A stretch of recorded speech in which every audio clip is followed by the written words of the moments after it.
Far East Broadcasting Company Philippines, in partnership with Green Hills Christian Fellowship Ortigas, bring you a message from the Word of God. Together, let us know Christ and make Him known.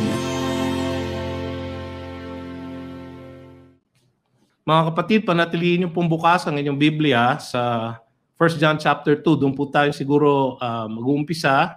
Pero marami po tayong titignan ng mga scripture passages po ngayong hapong ito, para ating mapag-aralan ng paksang mga alituntuning biblikal tungkol sa social media at cancel culture. Social media at cancel culture. Aminin ko po sa inyo mga kapatid na wala po akong kaalam-alam o siguro napaka-limitado po ng aking kaalaman tungkol sa social media at yung paggalaw-galaw sa social media, sapagkat ako po ay medyo may katandaan, kaya kumonsulta po ako sa aking mga anak na mas bata at mas bihasa sa social media. At aminin ko po sa inyo na hindi ko po lubos na naunawaan kung anong ibig sabihin ng cancel culture. Kaya po, katulad ng lahat ng ama na medyo nahihilo at nawawala sa kultura natin ngayon at sa henerasyon ngayon, ay kinonsulta ko muli ang aking mga anak na sanay na sa cancel culture. Yun po ay isang katuwaan, pwedeng maging katuwaan po yan, o isang nakakatakot na bagay na sila ay sanay na sanay sa cancel culture. At makikita natin ngayon sa hapong ito kung anong sinasabi ng Panginoon sa pamamagitan ng kanyang salita patungkol sa social media at cancel culture. Alam nyo, mahalaga itong paksa na ito sa ating iglesia at sa bawat individual na Kristiyano. Alam naman natin kung gaano nakalaganap ang social media ngayon. At in fact, kaya tayo nakapananambahan sa hapong ito kahit na hindi tayo nagsasama-sama physically o kahit na hindi tayo nakikita-kita in person. Kaya po tayo nakakapanambahan ay dahil po sa teknolohiya na bahagi naman at nagpanganak sa social media.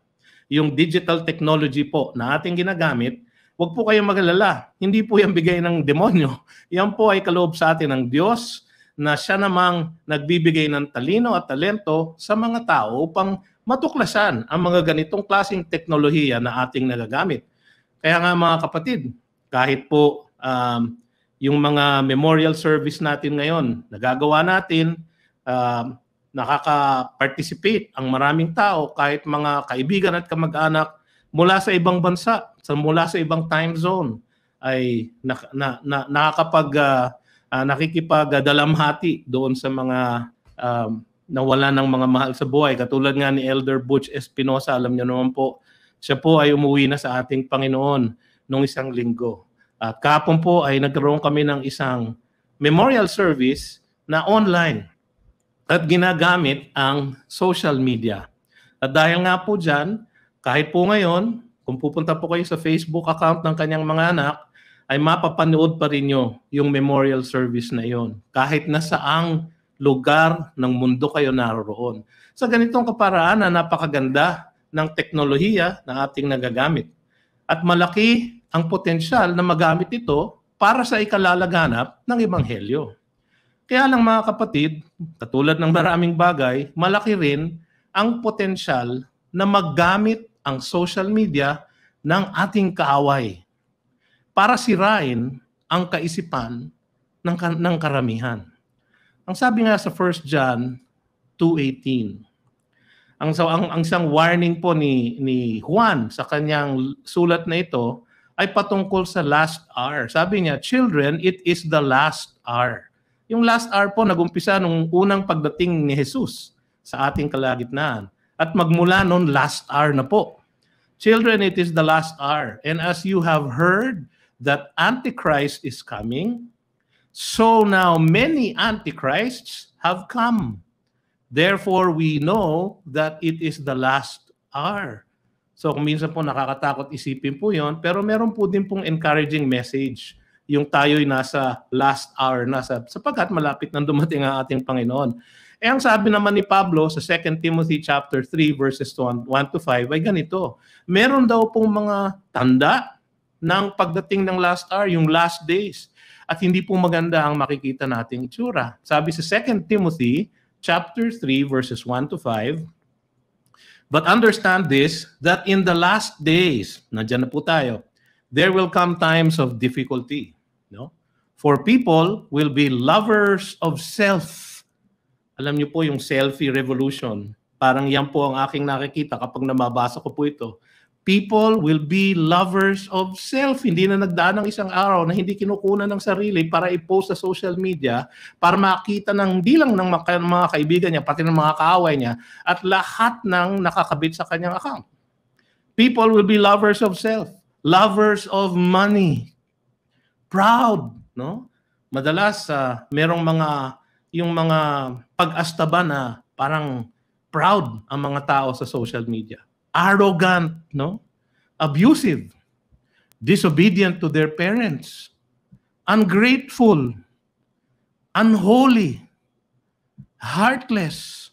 Kung minsan po, yung cancel culture po ay nagmumula sa isang attitude na heartless. Parang walang puso po ang mga tao pag kinakancel nila ang iba. Unappeasable, slanderous, nako lalo na yan. Lalo na sa social media, napakadaling salingin ang reputasyon ng isang tao dahil lamang sa isang maiksing message sa Twitter. Maaring sumira ng reputasyon ng isang tao. Without self-control. Alam nyo, kung minsan, kahit po ako, kahit yung mga kasing edad ko, sa araw-araw po, no? Gaano kadalas o gaano karaming oras ang nauubos sa ating pagtingin sa ating cellphone. Madalas pag may nakikita kayong taong naghihintay sa bus stop, naghihintay ng sasakyan kaya o di kaya ay naghihintay sa pila, anong nakikita nyo ginagawa? Nakaganyan, nakatuto sa cellphone. Ayan, without self-control. Brutal. Ganyan po ang cancel culture. Napaka-brutal. Not loving good. Treacherous. Reckless. Swollen with conceit. No? Kala ko po, mayabang na ako. Ang dami pa palang mas mayabang sa akin. Mabuti na lang po. At yung kayabangan ko po natatabunan. Lovers of pleasure rather than lovers of God. Wala pong panahon na yan na hindi totoong-totoo, kundi sa ating panahon ngayon. Having the appearance of godliness. Yung mga mukhang religyoso. Yung mga mukhang makadiyos. But denying its power. Hindi naman po totoo. Hindi pala totoo sa puso. Avoid such people. Yung po ang bilin ni Pablo. So, ang sabi ni Juan, darating daw ang panahon na dadami ang mga kampo ni Satanas sa ating kapaligiran. At pagdating ng araw na yan, yung mga mahihirap at yung mga malagim na mga pangyayaring inilahad ni Pablo ang makikita natin sa ating kalagitnaan. Tunay nga mga kapatid na nakikita na natin ngayon yan. Kaya higit sa lahat ng panahon, kailangan natin ang tanglaw ng salita ng Diyos para talunin ang gawain ng kaaway sa social media. Ang sabi ng 1 John 2:17, and the world, itong world na ito, is passing away along with its desires, but whoever does the will of God abides forever. Yun po ang ating comfort. Meron pong solusyon. Meron pong silver lining ang ating pong lipunan na kung saan tayo ay nabubuhay. Sapagkat whoever does the will of God abides forever.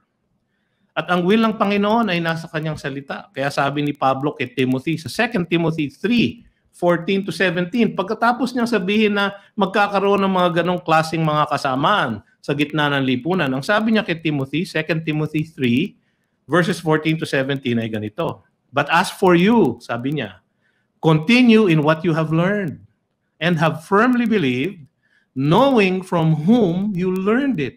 Si Timothy po ay disipulo ni Pablo at hindi lang yon, siya po ay tinuruan ng salita ng Diyos ng kanyang nanay na si Eunice at kanyang lola na si Lois.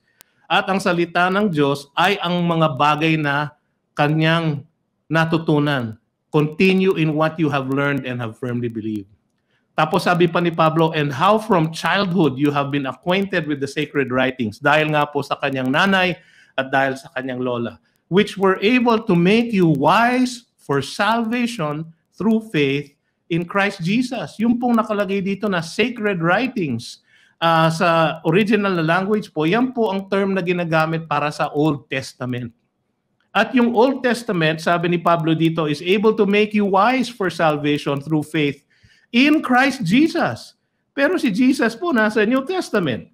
Pero sa Old Testament pa lang ay pinoproklama na ng mga propeta ang ating tagapagligtas na si Jesus. Kaya maaaring maligtas sa pamamagitan lang ng revelasyon ng Diyos na nasa Old Testament. Yung po sinasabi ni Pablo dito kay Timothy. Sapagkat, sabi niya, all Scripture is breathed out by God and profitable for teaching, for reproof, for correction, and for training in righteousness, that the man of God may be complete, maging ganap, maging mature, equipped for every good work. Yan po ang panlaban natin sa kahit na ano pang kasamaan na ating masasalubong sa cancel culture ng ating lipunan. Bueno, tingnan po natin ang ilang mga alituntunin na galing sa Biblia na pwede nating tandaan para ating maipamuhay ito sa ating buhay. Una sa lahat, malaki na ang impluwensya ng social media sa kultura at kaisipan ng sanlibutan. Isa pong katotohanan na yan. Meron po ako nakuha mga statistics. Sa 7.7 billion na tao sa mundo, yan na po ang populasyon ng buong mundo. 3.5 billion ay online. Ibig sabihin, mayroong internet access. Isa sa bawat 3 tao, 1/3, ay gumagamit na ng social media. So, 1/3 ng 7.7 billion ay nasa social media na. Billion na po ang bilang. At 2/3 po yun ng lahat ng tao na nasa internet. 3.5 billion na po ang nasa internet. 2/3 po nun nasa social media. Pagdating po sa mga 18 to 29 years old, hanggang 90% na po sa kanila ang involved actively sa social media. No? Kaya po ako, lagpas na ako po nitong age range na to. No? Pero yung pong age range na yon, yung pong ating mga teens at young adults, sila po ay immersed o lubog na sa social media. Ganyan na po ang lawak ng impluwensya ng social media sa atin. Sa Pilipinas, mayroong 89 million social media users. Alam niyo ba kung anong populasyon ng buong bansa? 110 million. Sa 110 million pong Pilipino, 89 million po ay social media users. Isa sa pinakamataas na porsyento sa buong mundo. 81% po ng ating buong populasyon.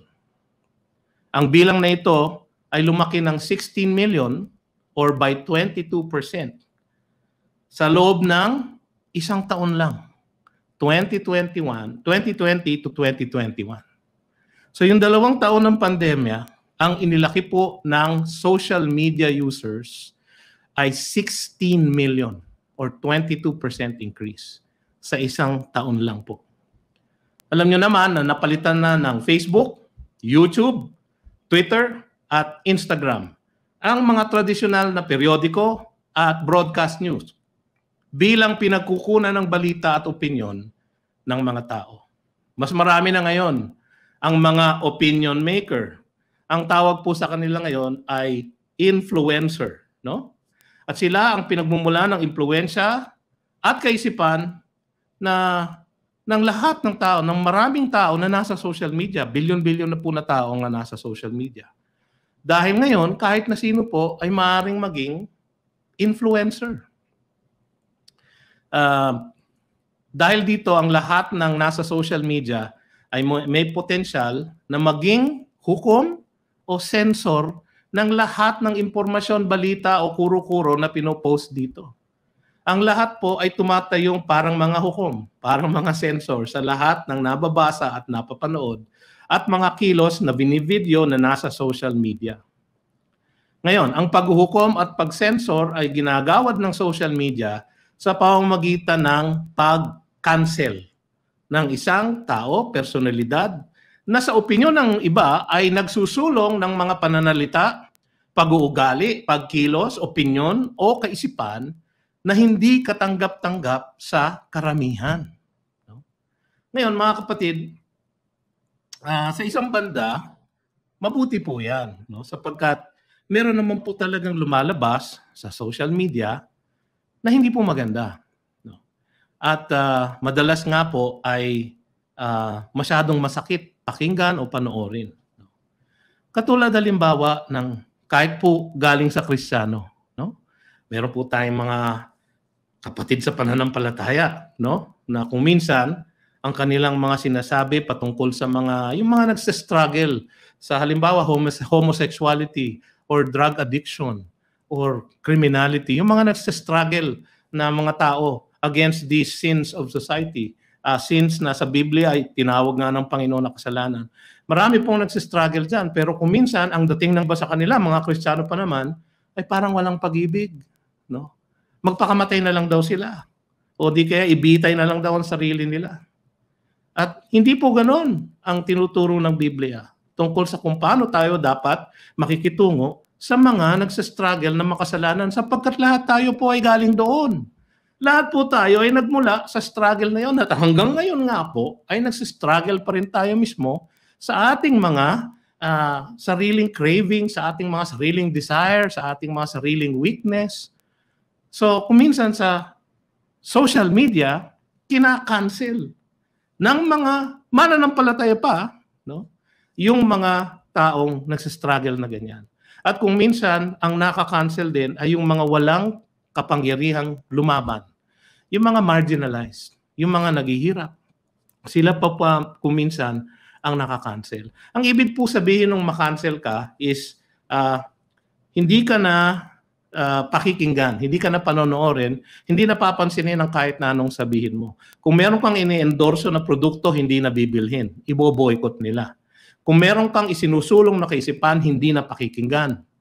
Kung meron kang isang tinutulak na isang way of life o isang lifestyle, hindi na nila papansinin. Yung pag-cancel po ay parang binura ka nila sa social media. Ia-unfollow ka nila, no? Or ia-unfriend ka nila. No? Sa Facebook, sa Instagram o sa Twitter at sa iba pang mga social media platforms. Mga kapatid, yun po ay isang paghuhukom, isang judgment, isang pag-censor na ginagawa sa social media at ang tawag po natin doon ay cancel culture.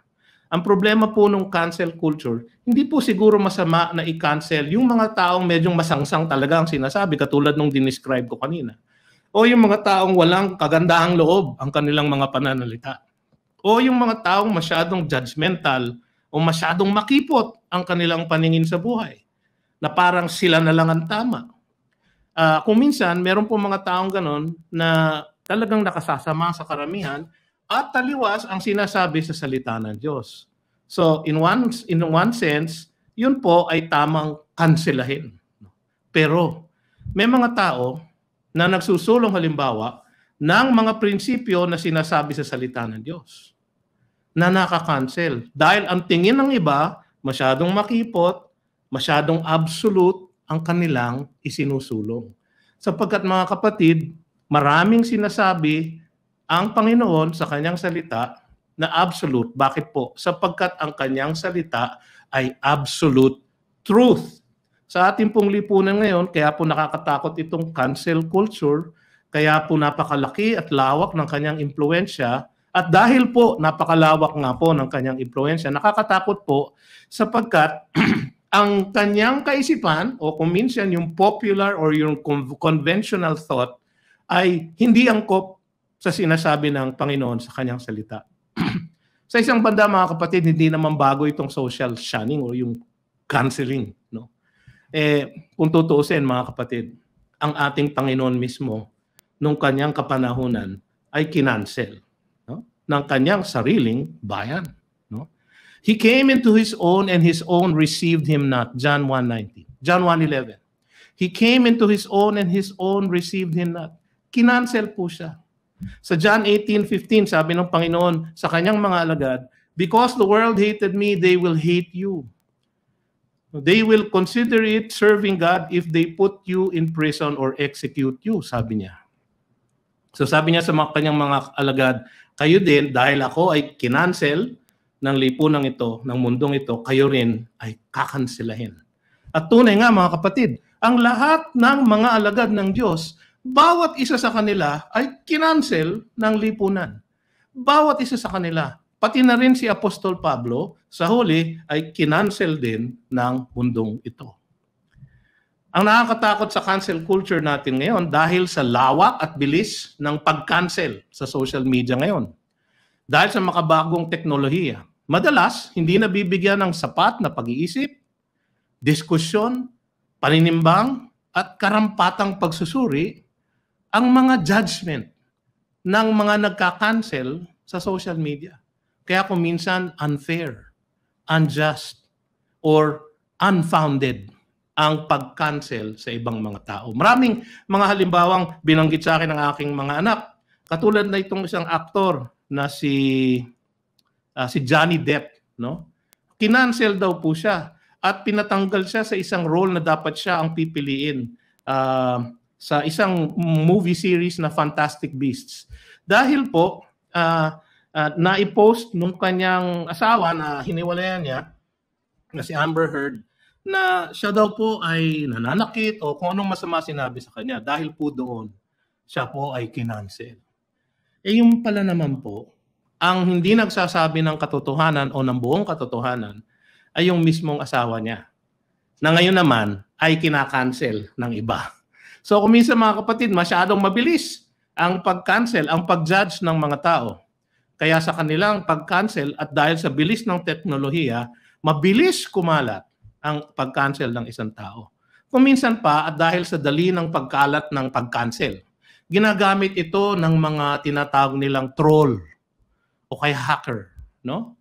Yung mga nakakapasok sa mga social media account upang i-fake ang ibang account at magsulong ng mga balita na hindi totoo patungkol sa isang bagay, sa isang event o sa isang tao. At marami pong mga troll na ganito at sila po ay professional. Sila po ay humihingi ng bayad sa mga ibang tao para isulong ang kanilang agenda, no?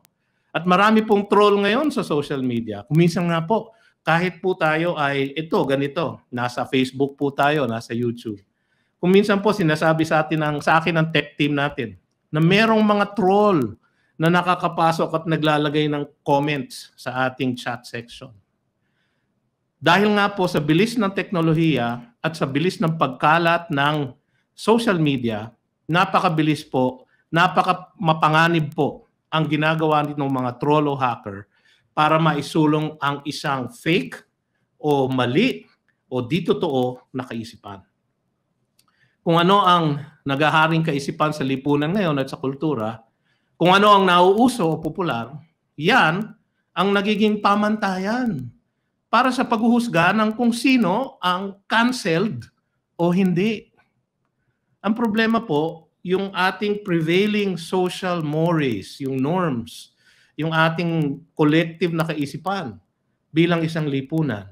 Katulad nga sinabi ni Pablo, ay self-seeking, conceited, arrogant, proud, against God, lovers of money, sinabi niya lahat yun. Yun po ay yung world system na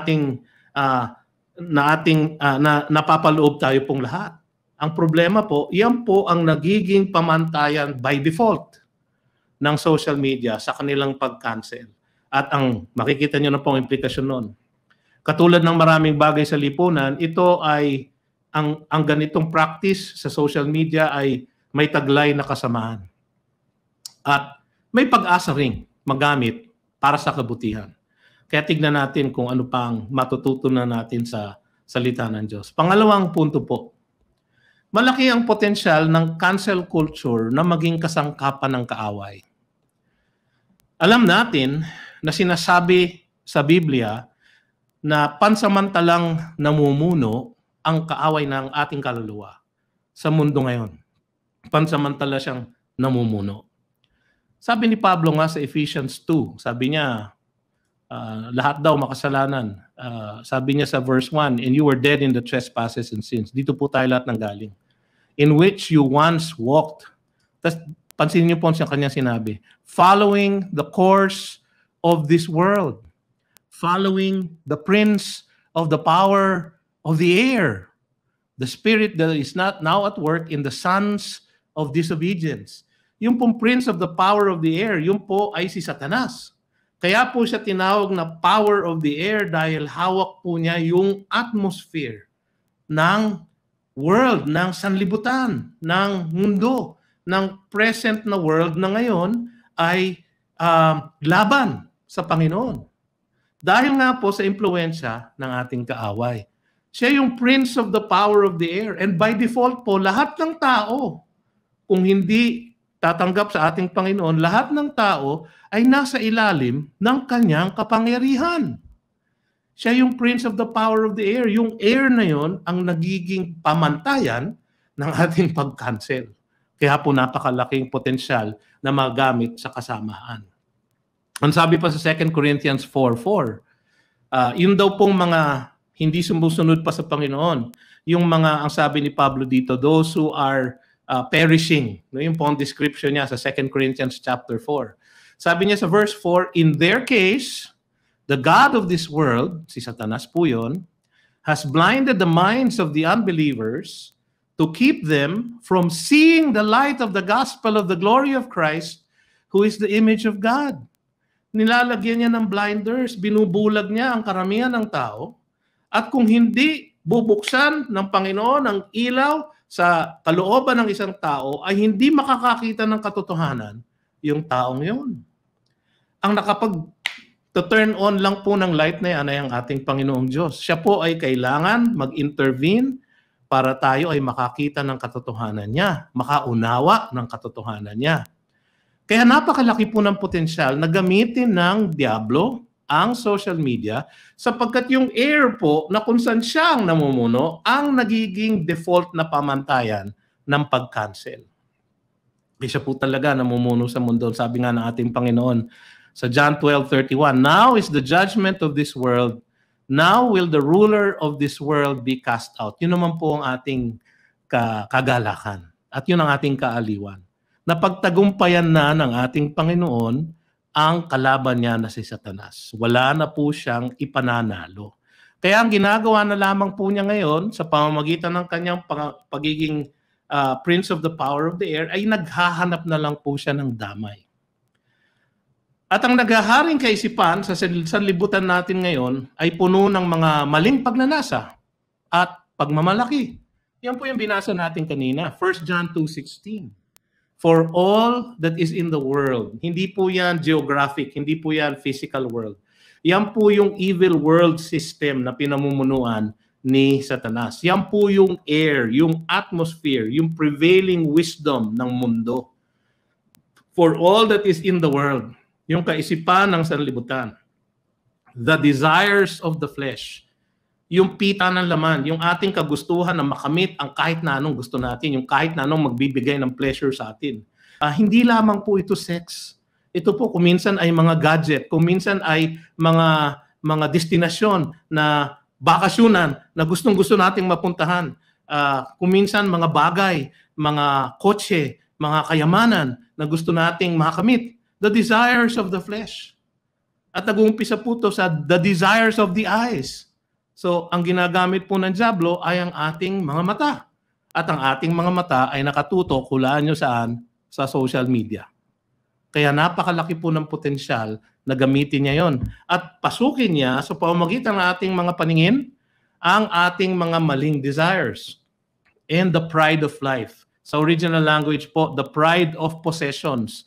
Ang isang posibleng interpretation po or translation ito, the pride of possessions. Yung pong alam niyo na, yung proud, kaya tayo nag-tawag nila doon, OOTD, di ba?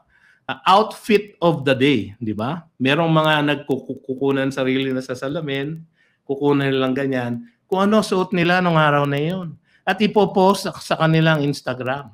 OOTD, no? Ito ang suot ko ngayon. Kasi hoda ba kung yan ang suot mo, di ba? I mean, kung minsan iisipin mo, why is that important? Bakit ba importante na i-post mo at ipangalandakan mo ang iyong suot sa araw na iyon? Yun po yung pride of life, pride of possessions.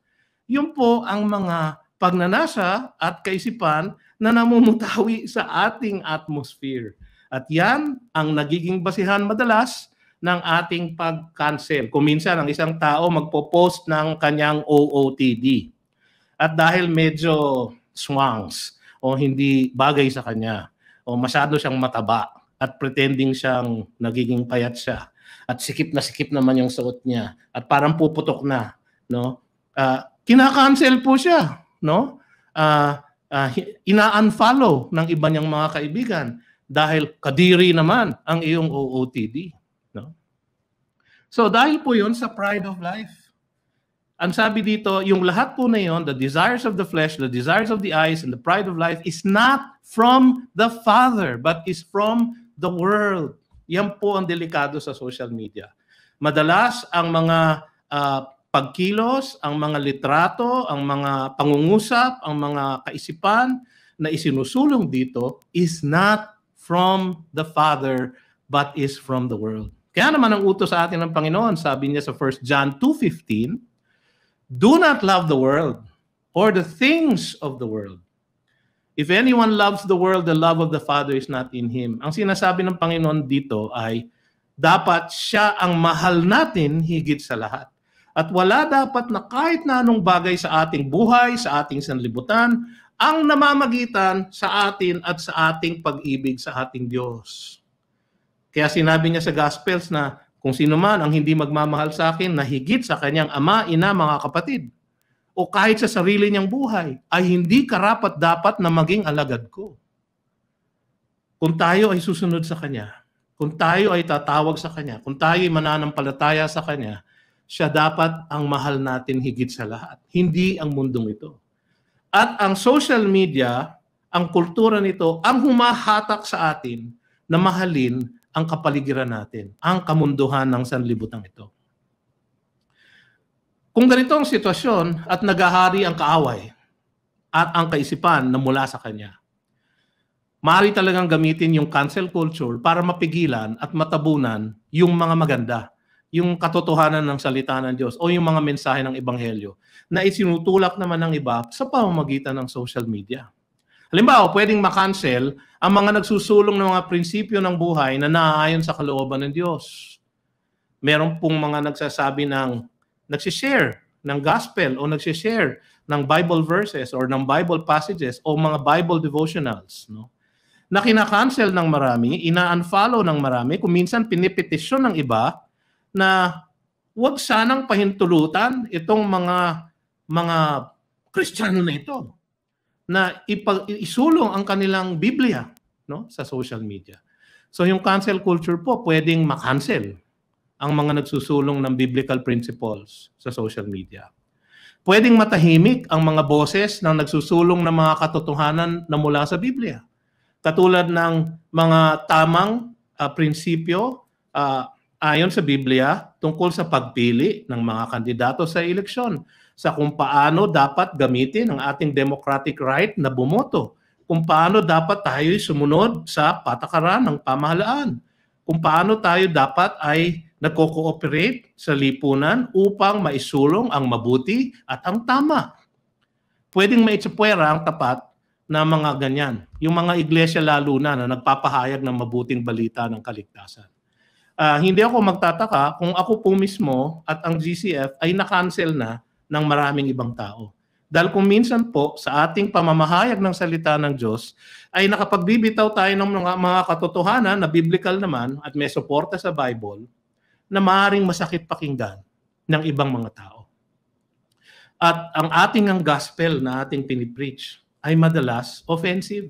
Kaya nga ang sabi ng Panginoon, I did not come with peace, I came with a sword. Kung minsan nagiging divisive ang ating sinasabi magmula sa Ebanghelyo ng Panginoon. Sapagkat siya ay dumating upang i-convict ang mundo sa kanyang kasalanan. Yung pang sinabi niya sa John 15, ipadadala niya ang Holy Spirit who will convict us of sin, of righteousness, and of justice. At sa ganong trabaho o ganong gawain ng Espiritu Santo ng Diyos, maaring maitsapwera ang mga iglesia na tapat na nagpapahayag ng mabuting balita na galing sa salita ng Diyos. Kaya hindi ako nagtataka, mga kapatid, kung ako mismo o ang GCF, no, at ang iba nating mga ministry ay kinancel na ng iba. Yan po ang isang danger ng cancel culture na ito. Tayo po ay maaring masawata at matabunan at hindi natin maisulong ang tamang sinasabi ng Biblia. Maaring maging mas popular ang mga pag-uugali na nagsusulong ng makamundo o materialismong diwa sa ating mga kabataan. Yan na nga po nakikita natin nangyayari. No? Yung mga sinusundan natin ng mga social media influencers ng ating mga anak, ng ating mga kabataan. Madalas ang kanilang isinusulong ay yung mga bagay na materialistic. Yung ganda ng suot, yung kinis ng itsura, yung kung gaano kagara ang kanilang sapatos, o kung gaano kamahal yung kanilang hawak na gadget, o kaya yung kung gaano ka moderno ang kotseng kanilang sinasakyan. At kung minsan, yung materialistic na diwa na yon ang naipapasa sa ating next generation. Maaring mas marinig ang mga tinig ng mga bulaang propeta. Lalo na yung mga nagpapangako na, pag naging Kristiyano kayo, you will have health and wealth and prosperity. No? Marami pong nagtuturo ng ganyan. At sila po ay aktibo, kung hindi mas aktibo sa atin, sa social media. At maaring sila ay gumagamit ng mga trolls para masawata, makancel yung mga tama ang sinasabi. Marami pong nagsusulong ng ganyang klaseng makamundong o makademonyong kaisipan na hindi galing sa Diyos, kahit na sila ay nagsasabing sila'y Kristiyano, kahit na sila ay nagsasabing sila'y pastor, ang mga tinuturo nila ay hindi ayon sa Biblia. Kaya kung minsan, nai-imbibe ng ating generation ngayon, ng ating mga kabataan, yung materialistic na health and wealth prosperity gospel. Dahil mas aktibo sila.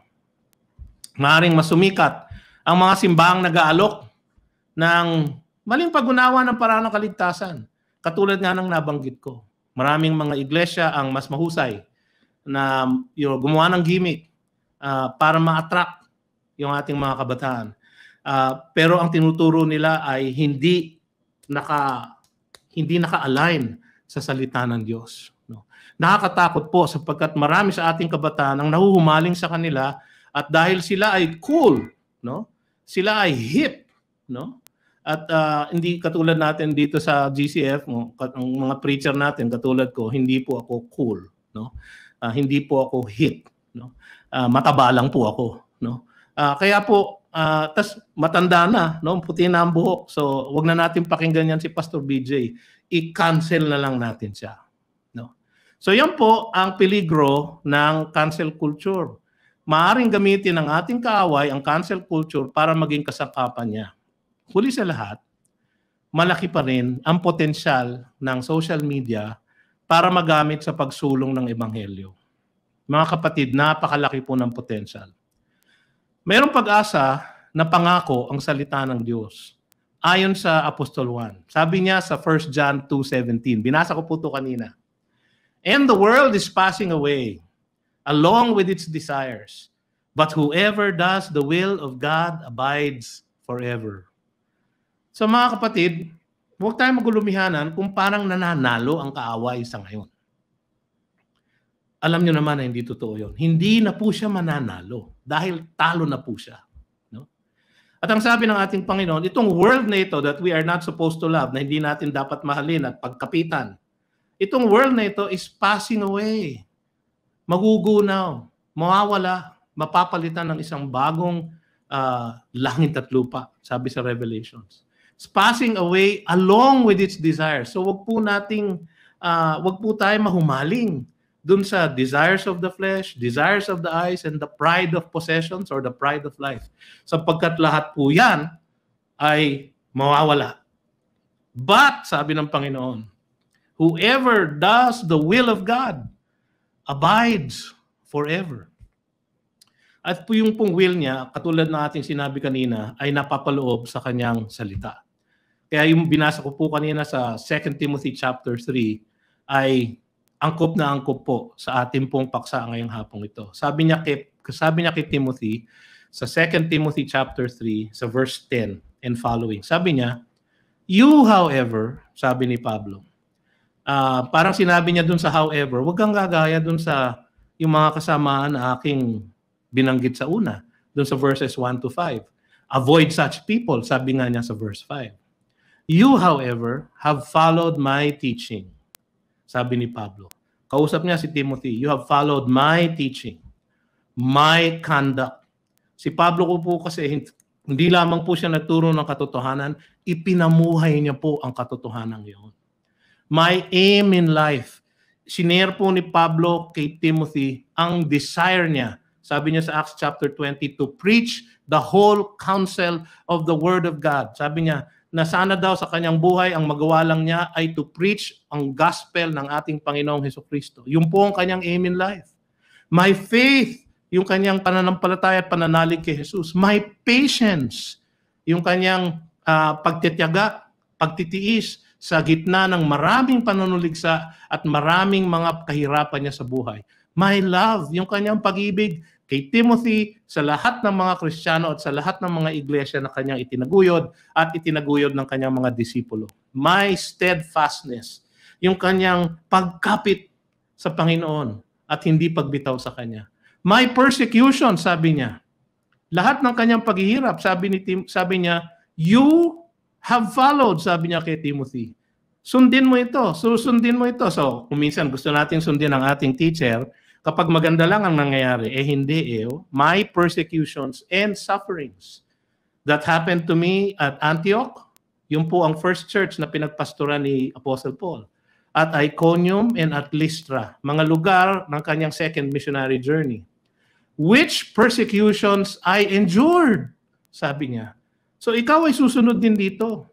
Huwag kang sumali dun sa yung comfort ng mundo, pero ang lahat naman ng ginagawa nila is against God, denying its power, sabi niya.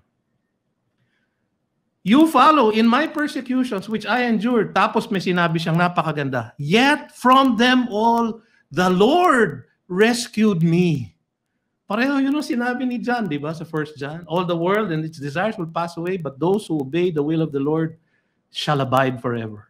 So sabi niya dito, yet from them all, lahat ng kanyang paghihirap, all the Lord rescued me. Ako ay sinaklolohan ng Panginoon. Tapos itong isang katotohanan, mga kapatid, na ating kailangan itimo sa ating puso't isipan, sinabi ni Pablo sa verse 12. Indeed, all who desire to live a godly life in Christ Jesus will be persecuted. Parang niyang sinabi na, will be canceled. Kasi si Apostol Pablo mismo ay kinancel. Alam nyo, nung panahon nila, ang pag-cancel po ay pag-cancel. Pagputol ng ulo. Pagbitay. No? Pagpatay. Lahat po ng mga apostol, lahat po ay namatay sa isang violent death. Bukod lang si Apostol Juan. Sapagkat pinahaba ng Diyos ang kanyang buhay. Si Apostol Juan ang pinakamatandang apostol. Nabuhay siya hanggang siya ay mga 95 years old. Siguro para maisulat niya ang John, 1st, 2nd, and 3rd John at ang Revelation. Napaka-importante ng mga libro ng Bagong Tipan. Siguro, pinanatili ng Diyos si Apostol Juan para kanyang makalap ang lahat ng isinulat niya sa John, 1st, 2nd, 3rd John, tsaka Revelation. Siya lang ang hindi namatay sa isang violent death. Lahat po sila, bukod, wala pong nagmintis, lahat po sila ay kinancel. Lahat po ng apostol. Si Pablo po ay kinancel. At ang sabi niya dito, if you desire to live a godly life in Christ Jesus, you will be persecuted. Tanggapin po natin yun. Kaya sabi ng ating Panginoon sa John 16:33, in this life, you will have tribulation. Pero sabi niya, but take heart, for I have overcome the world. No? Hindi naman, ito naman pong world na ito, hindi magtatagal, sabi natin kanina. Sabi ni Apostol Juan. At lahat ng mananatili sa Panginoon will abide forever. Sabi niya, indeed all who desire to live a godly life in Christ Jesus will be persecuted. Tayo daw po ay makakaranas ng pag-cancel. While evil people and impostors will go on from bad to worse, deceiving and being deceived. Yan na po yung mga gumagalaw sa social media. Yung mga trolls, yung mga hackers, yung mga masasamaang intensyon, yung mga hindi angkop sa Biblia ang tinuturo, yung mga nagsusulong ng materialistic na lifestyle, ng makamundong kaisipan. Yung ginagawa nilang tama ang mali at ang mali tama. Ngayon, sa panahon natin ngayon, ang dati mali, tama na ngayon. Ang dating tama, Mali na ngayon. Halimbawa, sa Canada ngayon, meron ng batas, no? Na hindi mo pwedeng i-subject to conversion therapy daw yung mga merong struggle sa homosexuality. Kasama sa conversion therapy, yung pagsishare ng gospel sa kanila. So, ibig sabihin, pwedeng ma-criminalize ang pagsishare ng gospel sa mga struggling sinners. Sila pa naman yung talagang nangangailangan ng kalinga at pag-ibig ng Diyos. Pinagbabawal na unti-unti ng ating mundo. Yung tama at yung mali ang isinusulong. Mga kapatid, yun ang sinasabi ni Pablo dito. While evil people and impostors will go on from bad to worse, deceiving and being deceived. Anong dapat sa atin? Yung binasa ko po kanina, but as for you, continue in what you have learned and have firmly believed, knowing from whom you learned it, and how from childhood you have been acquainted with the sacred writings, which are able to make you wise for salvation through faith in Christ Jesus. All scripture is breathed out by God and profitable for teaching, for reproof, for correction, and for training in righteousness, that the man of God may be complete, equipped for every good work. Para sa anong gawain? Para ating mapaglabanan ang masamang kaisipan na ngayon ay ipinepuwersa sa atin ng social media. Para ating malabanan yung mga nagsisik na mag-cancel sa atin dahil sa ating stand sa Biblia at sa pananampalataya kay Jesus. Para sa ating mga Kristiyano na aktibo sa social media, kailangan nating suriin ang lahat ng ating nababasa o napapanood sa lente at ilaw ng salita ng Diyos. Yan ang sinabi sa Psalm 119:105. Your word is a lamp to my feet and a light to my path. Sabi pa ni Pablo kay Timothy, sa 2 Timothy pa rin, sa chapter 2 naman. Sabi niya sa verses 14 to 16 ganito. Remind them of these things. What things? Yung mga itinuro ni Pablo sa kanya. Yung mga doktrina ng ating pananampalataya. Remind them, yung kanyang church na pinagpapastoran. Nung point ng panahon na yon, si Timothy ang pastor ng church at Ephesus. Remind them of these things and charge them before God. Ito, not to quarrel about words. Mga kapatid, pwede naman tayong mag-engage sa social media na huwag nakikipag-away. No? Huwag niyong sasalubungin ng pagsalangsang yung mga sumasalangsang sa inyo.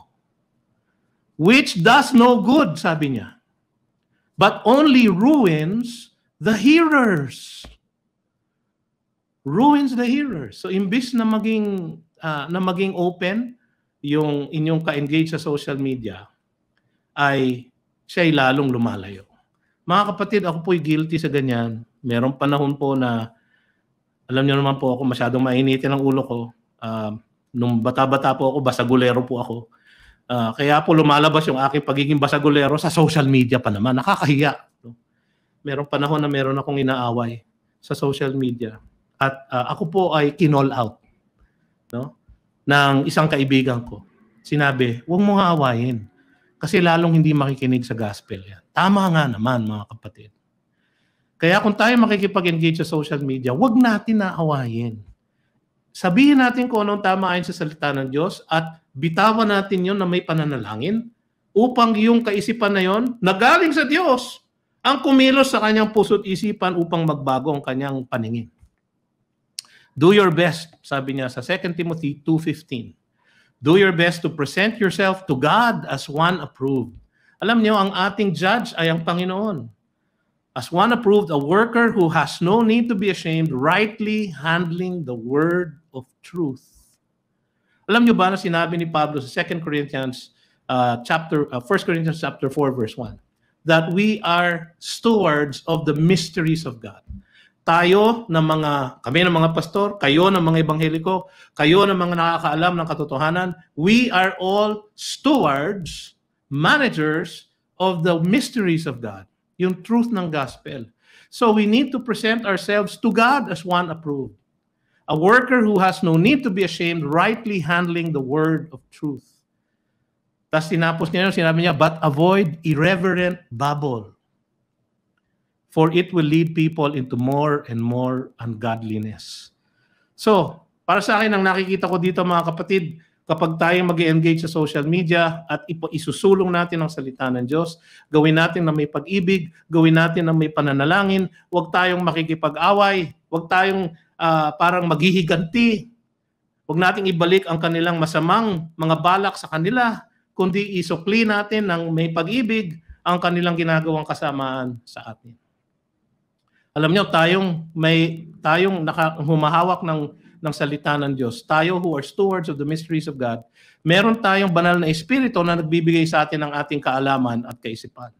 Sabi ni John sa 1 John 2, verses 20 to 21, nung sinabi niya, maraming darating na Antichrist, merong darating na mga masamang kaisipan, yung desires of the flesh, the desires of the eyes, the pride of life, yung buong sistema na yan ay papasok sa inyong mundo. Ano ang sagot natin? Sabi sa 1 John 2:20, but you, yung mga Kristiyano, you have been anointed by the Holy One, and you all have knowledge.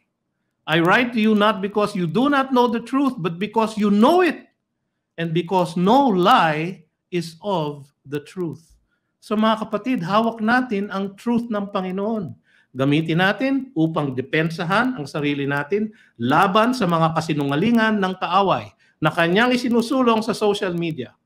Gamitin natin ang salita ng Diyos upang ating maisulong ang pag-ibig ng Diyos sa iba at makita nila ang pagtawag ng Diyos sa kanila upang sila ay tumalikod sa kanilang kasalanan at lumapit ng may pananampalataya kay Kristo Jesus. Punuin natin ang ating mga pag-iisip ng mga bagay na makalangit at makadiyos. Katulad nga ng sabi sa Philippians 4 verses 8 to 9. Finally, brothers, whatever is true, whatever is honorable, whatever is just, whatever is pure, whatever is lovely, whatever is commendable, if there is any excellence, if there is anything worthy of praise, think about these things. But what you have learned and received and heard and seen in me, practice these things, and the God of peace will be with you. Sa ating pakikitungo sa mga toxic na mga tao sa social media at sa ating pagtugon sa cancel culture, tandaan natin ang sinabi ng Biblia sa 2 Timothy chapter 2 verses 22 to 26. Ang sabi ni Pablo doon, so flee youthful passions and pursue righteousness. Yun po ang ating pakay. Righteousness, faith, love, and peace along with those who call on the Lord from a pure heart. Ang ating mga kapatid sa pananampalataya. Have nothing to do with foolish, ignorant controversies. You know that they breed quarrels. Huwag tayo makikitungo dun sa mga fake news, yung mga kasinungalingan, yung mga conspiracy theories, no? Sabi niya kasi ito, they will breed quarrels. Mapapaaway lang tayo mga kapatid. Have nothing to do with them, no? Siguro po, yan ang isang mabuting pag-cancel, no? Pero kung minsan, kailangan natin pakitunguhan kung itong mga ito ay mga kaibigan natin, baka nga mga kasama pa natin sa church o sa growth group kaya, ay bigla na lang na nako-convince sila ng mga maling katuruan. Kailangan po natin silang lapitan, dala ang salita ng Diyos, taglay ang Espiritu ng Diyos, na may pag-ibig ng Diyos upang ipakita sa kanila kung anong tama. And the Lord's servant, sabi sa verse 24, must not be quarrelsome, but kind to everyone, able to teach patiently, enduring evil. Yan po ang mahirap mga kapatid. Sabi naman ni Apostol Pablo, indeed all those who live a godly life in Christ Jesus will be persecuted. Talaga pong mahihirapan tayo sa buhay na ito. Pangantawanan na po natin sa ating pong pagtitiis at pagpapasensya sa ating mga kaibigan na maaaring naliligaw dahil sa social media at dahil sa cancel culture. Kailangan natin silang lapitan na hindi quarrelsome, being kind to everyone. Correcting his opponents with gentleness, sabi sa verse 25. God may perhaps grant them repentance leading to a knowledge of the truth. Kasi posible ho na baka kumikilos ang Diyos sa kanila at sila ay ilalayo sa kasinungalingan at ibabaling sa katotohanan. And they may come to their senses and escape the snare of the devil after being captured by him to do his will. Mga kapatid, malaki ang potential ng social media para magamit natin sa ebanghelyo. Malaki ang pinsala na pwede din gawin ng social media dahil sa kanyang cancel culture. Pero malaki ang responsibilidad natin na kung tayo ay makikitungo sa iba, sa pamamagitan ng social media. Gagawin natin na pinoprotektahan ang ating kalooban sa pamamagitan ng salita ng Diyos, pag-iisip ng mabuting bagay, at pagsulong ng katotohanan ng Diyos ng may pagmamahal, may pananalangin, at may pag-ibig. Katulad ng maraming bagay sa ating mundo, maaaring gamitin ng social media at ang cancel culture ng naghahari dito. Pero ang kanyang paghahari ay hindi magtatagal. Gagamitin niyang kasangkapan ng dyablo para sa pagkalat ng kanyang kasamaan. Ngunit siya ay talo na. Naghahanap na lang siya ng damay. Ngunit kung tayo ay susunod sa kalooban ng Diyos na ating makikita sa salita ng Diyos, yun pong pangako ni Juan, maaari nating matubos ito mula sa mga masamang disenyo ng kaaway para magamit natin sa pamahayag ng Ebanghelyo ng kaligtasan kay Kristo Jesus. Yan po ang ating ninanais. Yan po ang ating sikapin. Tayo po ay manalangin. Panginoon, marami pong salamat sa iyong salita sa amin sa hapong ito. Nawa, O Diyos, ay naging malinaw sa lahat sa amin ang iyong mga alituntunin para sa aming pakikitungo sa iba sa pamamagitan ng social media. At nawa, O Diyos, ay maunawaan namin na itong cancel culture na ito ay maaaring maging masama. Ngunit itong social media, Panginoon, ay pwede namin gamiting kasangkapan para maisulong ang mabuting balita ng kaligtasan. Panginoon, ipaalala mo nga sa amin na kung kayo mismo ang nag-cancel sa amin, ay wala na po kami lahat pag-asa. Ang haharapin na lamang po namin ay kapahamakan at paghuhukom mo dahil sa inyong galit sa aming kasalanan. Kung kayo po ang nag-cancel sa amin, wala na po kaming patutunguhan, wala na po kaming pag-asa. Ngunit sa halip na iyong kinancel kami, kinancel ninyo ang aming kasalanan at kayo mismo ang lumagay sa aming lugar upang tanggapin ang parusa na dapat sana'y sa amin. Kayo ay na-cancel para sa amin, para ma-cancel ang aming kasalanan. O Diyos, napakaganda ng kaligtasan iyong inaalok sa lahat sa amin. Nawa, Panginoon, kaming lahat ay tumugon ng may pag-ibig at ng may pagsunod sa iyo. At nawa, Panginoon, maisulong namin ang magandang balita na ito na kinancel mo ang kasalanan ng mga mananampalataya sa iyo kahit na ikaw ay kinancel ng mundo. O Diyos, yung pag-ibig na yan nawa ang makita sa lahat ng aming pakikitungo sa social media. Kayo po ay purihin. Kayo po ay luwalhatiin. Sa pangalan ni Jesus. Amen. You've just heard a message from the Word with Green Hills Christian Fellowship Ortigas in partnership with Far East Broadcasting Company Philippines. We hope you can join us next week. God bless you.